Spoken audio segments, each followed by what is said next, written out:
যে ব্রেকিং এই মুহূর্তে নজর রাখতেই হচ্ছে শপথ জটিলতা জারি থাকলো নবনির্বাচিত দুই বিধায়ককে শপথ বাক্য পাঠ করাতে নারাজ ডেপুটি স্পিকার। আরো বিস্তারিত জানবো, আবির রয়েছেন আমাদের সঙ্গে। আবির, ঠিক কি ঘটেছে? তাহলে তো শপথ জট মিটছে না, এবার তো ডেপুটি স্পিকার তিনি শপথ বাক্য পাঠ করাতে রাজি নন।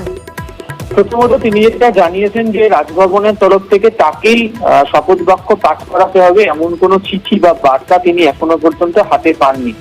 দ্বিতীয়ত তিনি উল্লেখ করেছেন যদি এই ধরনের কোনো চিঠি বা বার্তা তিনি হাতে পানও তিনি সবিনয়ে জানিয়ে দেবেন যে তিনি এই দায়িত্ব গ্রহণ করতে পারবেন না। কারণ হিসাবে তিনি বলেছেন যে বিধানসভার অধ্যক্ষ বিমান বন্দ্যোপাধ্যায় তিনি কলকাতায় আছেন, অধিবেশন পরিচালনাও তিনি করবেন। আগামীকাল থেকে অধিবেশন প্রক্রিয়া বিধানসভার মধ্যে শুরু হচ্ছে।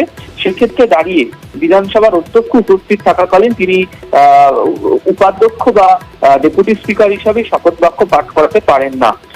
আগামীকাল তিনি বিধানসভাতেও আসবেন।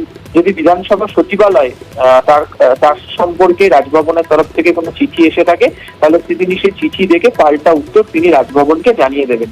এক্ষেত্রে দাঁড়িয়ে এই শপথ জটিলতা যেভাবে চলছে, এখন যদি বিধানসভার অধ্যক্ষের তরফ থেকে ডেপুটি স্পিকারকে বলা হয় যে সিদ্ধান্ত রাজভবনের তরফ থেকে জানানো হয়েছে এবং বিধানসভাতে যেহেতু শপথ বাক্য পাঠ করার কথা চলছে, সেক্ষেত্রে দাঁড়িয়ে যদি ডেপুটি স্পিকারকে যদি স্পিকারের তরফ থেকে বলা হয় তখন প্রসঙ্গটি অন্য হবে। তবে ডেপুটি স্পিকার তিনি নিজে জানিয়েছেন যে রাজভবনের যে বক্তব্যের কথা তিনি জানতে পেরেছেন সেই অনুযায়ী তিনি কোনো লিখিত প্রস্তাব এখনো পর্যন্ত পাননি এবং অধ্যক্ষের উপস্থিতিতে তিনি এই দুই বিধায়ককে শপথ বাক্য পাঠ করাতে রাজি নন।